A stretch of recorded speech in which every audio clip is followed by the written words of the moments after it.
Assalamualaikum warahmatullahi wabarakatuh. Di video ini saya akan mencoba untuk mempresentasikan tugas UTS dari mata kuliah Estetika Humanisme.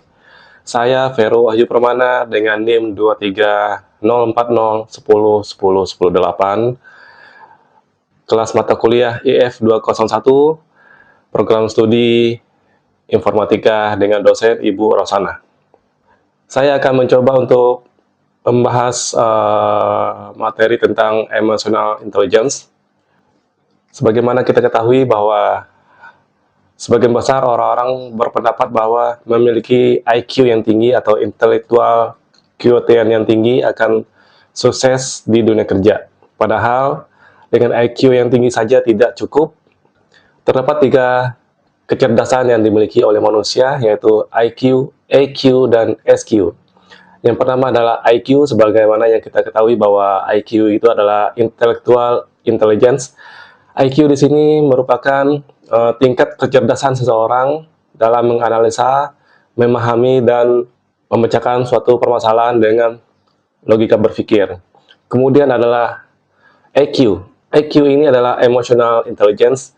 EQ ini merupakan kemampuan seseorang untuk mengendalikan emosinya untuk membuat suatu keputusan. Jadi dia bisa mengendalikan diri, bisa menahan diri, sehingga menghasilkan suatu keputusan yang tepat dan benar sesuai dengan solusi dan sesuai dengan lingkungan sekitar, sehingga akan lebih banyak diterima oleh orang-orang di sekitar. Kemudian yang ketiga adalah SQ. SQ inilah spiritual intelligence. Spiritual intelligence adalah kemampuan seseorang untuk memasrahkan suatu permasalahan dengan Sang Pencipta, dengan pasrah diri terhadap hasil yang kita lakukan, itu akan membuat kita lebih terbuka wawasannya dan tidak ada perasaan tertekan. Pada video ini saya lebih khusus untuk menerangkan tentang emotional intelligence. Emotional intelligence itu berasal dari kata emosi, emosional. Nah, sekarang apakah itu emosi? Emosi adalah perasaan yang ada dalam diri, baik berupa perasaan senang atau tidak senang, perasaan baik atau buruk. Berbagai perasaan yang kuat, perasaan benci, takut, marah, cinta, senang, dan kesedihan. Itulah emosi. Jadi, setiap hal yang kita rasakan, setiap sesuatu yang kita terima di diri ini, apakah itu senang, sedih, dan lain-lainnya, itulah emosi. Kemudian kecerdasan emosional. Menurut Peter Salovey dan John D. Mayer serta Daniel Goleman, kecerdasan emosional itu adalah himpunan bagian dari kecerdasan sosial yang melibatkan kemampuan memantau perasaan sosial yang melibatkan kemampuan pada orang lain, memilah-milah semuanya dan menggunakan informasi ini untuk membimbing pikiran dan tindakan. Itu adalah arti dari kecerdasan emosional menurut 3 ahli ini. Kemudian apa saja faktor yang mempengaruhi kecerdasan emosional? Kecerdasan emosional ini tentu ada beberapa faktor. Di sini terdapat 2 faktor, yaitu faktor internal dan faktor eksternal. Di faktor internal ini adalah faktor internal yang mempengaruhi kecerdasan emosional ini adalah segala sesuatu yang ada dalam diri individu yang mempengaruhi kecerdasan emosi.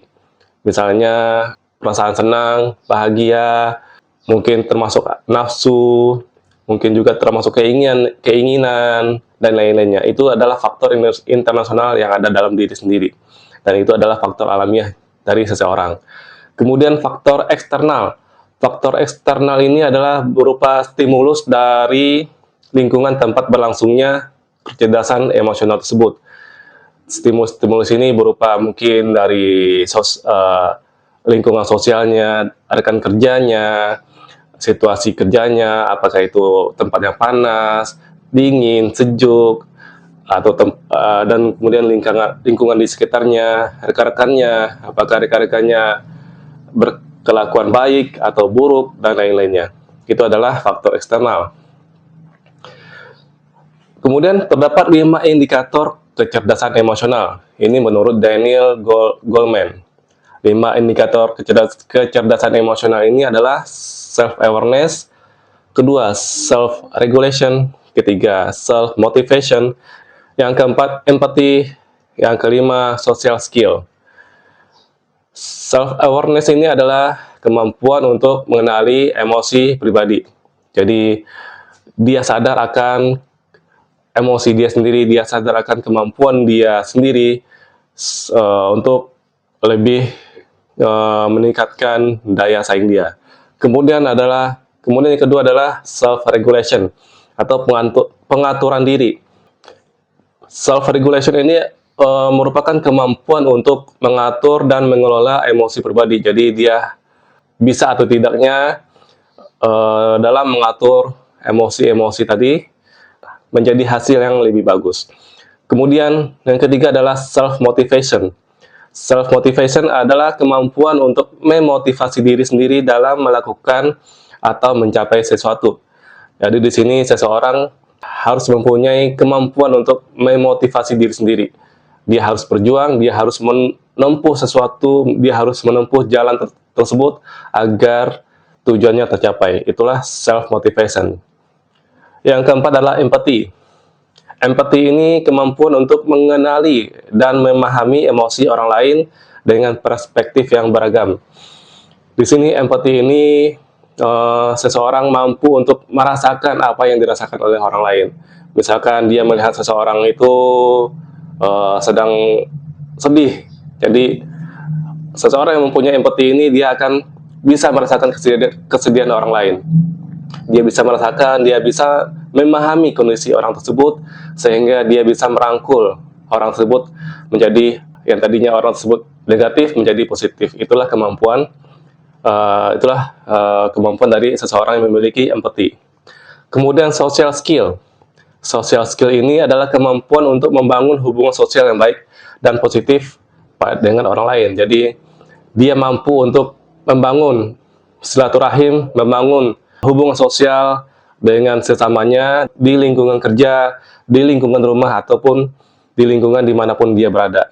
Jadi dia bisa berbaur, dia bisa menghimpun masyarakat atau rekan-rekan dan orang-orang lainnya agar bisa bekerja sama dengan dia. Itulah 5 indikator kecerdasan emosional. Kemudian ciri-ciri kecerdasan seseorang yang memiliki emosi rendah. Jadi ciri-ciri seseorang mempunyai kecerdasan emosi rendah adalah ada beberapa ciri-cirinya, yaitu diantaranya bertindak tanpa berpikir akibatnya. Jadi orang dengan kecerdasan emosi yang rendah ini dia akan melakukan sesuatu tanpa memikir ke depan. Apakah dari tindakan tersebut efeknya bagus atau malah jelek. Jadi dia tidak ada berpikir ke situ, jadi dia langsung bertindak tanpa berpikir terlebih dahulu. Kemudian ciri berikutnya adalah pemarah. Jadi seseorang yang memiliki kecerdasan emosi yang rendah ini relatif lebih sering marah. Jadi dia tidak bisa mengontrol emosinya sehingga emosinya bisa keluar meluap-luap. Jadi dia tidak bisa mengendalikan dirinya sehingga apa yang dia rasakan, apa yang dia pendam itu langsung dikeluarkan sehingga berakibat negatif ke lingkungannya atau ke rekan-rekannya atau masyarakat lainnya di sekitar. Kemudian ciri berikutnya adalah agresif dan tidak sabar. Di sini seseorang yang mempunyai kecerdasan emosi rendah ini dia akan lebih cenderung bertindak agresif, sesuatu yang terburu-buru. Jadi tindakannya cenderung terburu-buru dan agresif dan tidak memiliki kesabaran sama sekali, sehingga dia jika menginginkan sesuatu, jika menginginkan melakukan tindakan sesuatu, dia langsung melakukan tanpa ada unsur kesabaran di sana. Jadi dia tidak, misalnya dia pengen sesuatu tapi belum mampu, dia akan mencari cara apapun untuk mendapatkannya. Kemudian ciri berikutnya adalah tidak memiliki tujuan hidup. Jadi seseorang yang mempunyai tingkat kecerdasan emosi yang rendah ini, dia lebih cenderung pelin-pelan, tidak mempunyai cita-cita, tidak mempunyai tujuan hidup. Jadi dia hidup tanpa ada rencana, dia hidup bagaikan air mengalir. Jadi dia tidak mempunyai sesuatu hal yang bisa membuat dia lebih hebat. Kemudian ciri berikutnya adalah mudah putus asa. Seseorang yang mempunyai kecerdasan emosi yang rendah ini, dia cenderung untuk lebih mudah putus asa jika mendapatkan suatu masalah. Mendapatkan masalah yang kecil pun dia merasakan seolah-olah itu hal yang berat. Padahal jika dia bisa lebih sabar, jika dia lebih tenang dalam menghadapinya, mungkin dia bisa mendapat hasil yang lebih baik dan hasil yang jauh lebih baik. Tapi dengan mempunyai kecerdasan emosi rendah ini, dia langsung putus asa, seolah-olah tidak mempunyai harapan hidup. Kemudian ciri-ciri berikutnya adalah tidak bisa mengendalikan perasaan negatif. Perasaan negatif ini yang tadi perasaan berburuk sangka, sedih, emosi, marah, dan itu semua dia tidak bisa mengendalikannya. Sehingga apa yang dirasakan langsung diluapkan, langsung diutarakan, dan itu berdampak buruk ke diri dia dan lingkungan. Ciri berikutnya adalah mudah terpengaruh hal negatif. Di lingkungannya terjadi sesuatu, dia langsung berubah emosinya. Kemudian jika di lingkungannya ada orang-orang yang melakukan sesuatu yang negatif, dia mudah masuk ke hal negatif tersebut. Kemudian ciri berikutnya adalah mendahulukan kekerasan dalam penyelesaian masalah. Ini jelas ciri-ciri orang yang memiliki kecerdasan emosi yang rendah. Jadi dia langsung menyelesaikan masalah tersebut dengan kekerasan, dengan kekuatan, dengan otot. Jadi hal-hal yang dianggap dia tidak sesuai dengan pikiran dia, dengan kemauan dia, pastinya dia akan langsung fight. Dia langsung merubahnya dengan kekerasan, dengan tenaga. Tentu ini bukan hal yang bagus dan harus kita hindari. Tadi ciri-ciri dengan kecerdasan emosi rendah. Sekarang ciri-ciri kecerdasan emosi yang tinggi. Dan ini adalah tujuan kita agar kita mempunyai kecerdasan emosional yang tinggi. Apa itu ciri-cirinya? Yang pertama, mampu mengendalikan marah. Jadi seseorang memiliki kecerdasan emosi atau EQ yang tinggi adalah dia mampu mengendalikan amarah dia, sehingga dia tetap tenang, dia tetap sabar, dia tetap stay cool jika ada sesuatu hal yang membuat dia emosi. Jadi tidak langsung dilampiaskan, tidak langsung diluapkan semuanya. Kemudian ciri-ciri orang yang memiliki EQ yang tinggi adalah memiliki kesabaran. Jadi dia sabar dalam menghadapi semua masalah, dia sabar dalam menghadapi semua permasalahan yang ada. Baik itu permasalahan yang berat, apalagi yang ringan, dia memiliki kesabaran yang besar. Kemudian ciri-ciri berikutnya adalah selalu memikirkan akibat sebelum bertindak. Ini tentunya kebalikan dari yang EQ yang rendah tadi. Di EQ yang tinggi ini, dia selalu memikirkan akibat sebelum bertindak. Sebelum dia melakukan sesuatu, pasti dia memikirkan akibat dari tindakan dia itu. Jadi dia bisa mengendalikan hasil untuk kedepannya. Kemudian ciri berikutnya adalah memiliki daya juang untuk mencapai tujuan hidup. Jadi di sini seseorang yang memiliki EQ yang tinggi, dia mempunyai spirit, dia mempunyai semangat juang untuk memperoleh cita-citanya. Tidak bisa dengan jalan ini, dia akan mencari jalan lainnya, dan dengan tingkat emosionalnya yang tinggi, dia akan mencari jalan yang lebih baik, sehingga rencana dan tujuannya lebih tercapai. Kemudian ciri-ciri berikutnya, seseorang dengan EQ yang tinggi adalah memahami emosi diri sendiri dan orang lain. Jadi dia bisa memahami emosi yang ada dalam diri dia sendiri, ada di kesedihan, kesenangan, kemarahan, dan lain-lainnya. Dia bisa memahami emosi dia sendiri, kemudian dia bisa memahami emosi orang lain juga. Dia bisa memahami situasi di lingkungannya, dia bisa memahami keadaan orang-orang di sekitarnya, sehingga dia bisa mengendalikan diri dan lingkungannya. Itulah ciri-ciri dari tingkat EQ yang tinggi. Kemudian ciri berikutnya, bisa mengendalikan emosi negatif. Jadi di sini dia bisa menghadirkan emosi-emosi negatif atau emosi-emosi yang buruk atau jelek. Seperti tadi, sedih, marah, dan lain-lainnya. Jadi dia tidak mudah terpengaruh dengan hal-hal buruk. Berikutnya adalah mudah menjalin persahabatan dengan orang lain.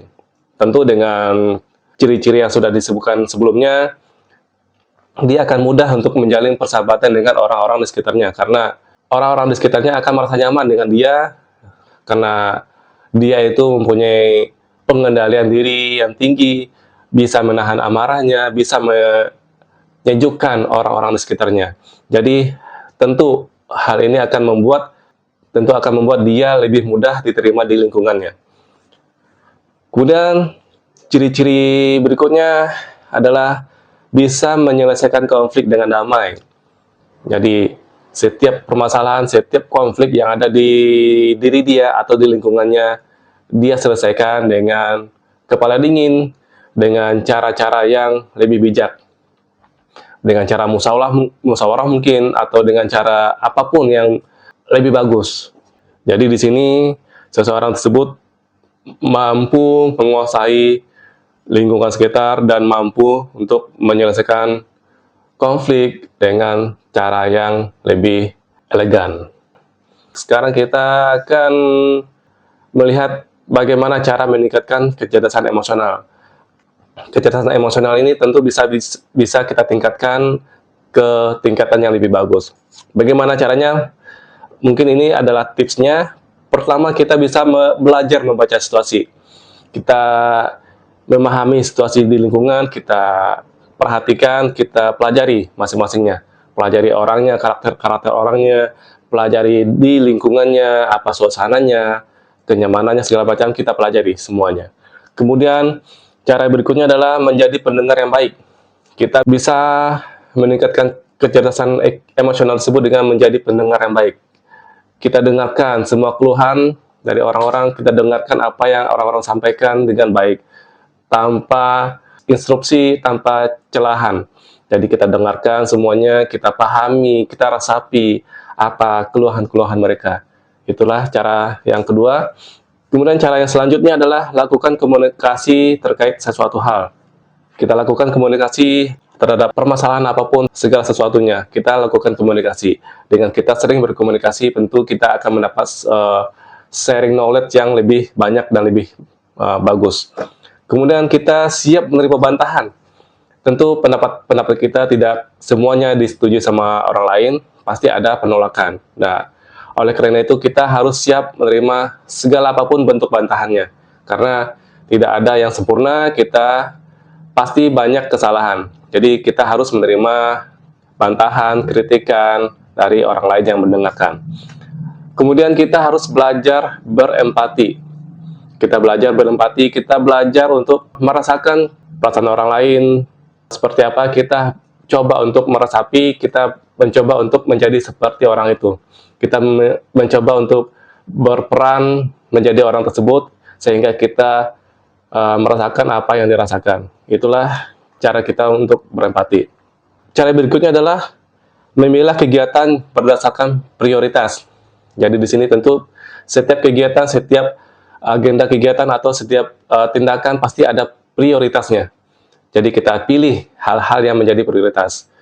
Jadi kita dahulukan yang prioritas terlebih dahulu, baru kemudian hal-hal berikutnya.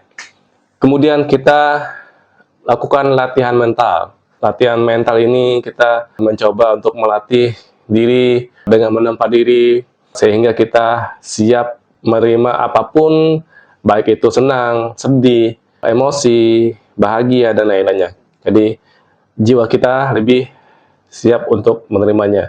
Kemudian kita lebih berpikir rasional. Dengan kita berpikir rasional, sesuatu hal yang dianggap masalah menjadi lebih mudah untuk dipecahkan. Dengan kerasional kita berpikir, kita bisa memecahkan, kita bisa menyelesaikan setiap permasalahan, insya Allah. Dan ini merupakan referensi-referensi yang saya dapatkan. Yang pertama adalah dari situs Ruang Kerja, kemudian Wikipedia, kemudian situs Brain Academy, kemudian dari materi kuliah Unsia, dosen Ibu Rosana dengan materi pertemuan kelima, yaitu Estetika Humanisme Part 5 Emotional Intelligence. Demikianlah presentasi saya kali ini. Terima kasih atas perhatiannya. Assalamualaikum warahmatullahi wabarakatuh.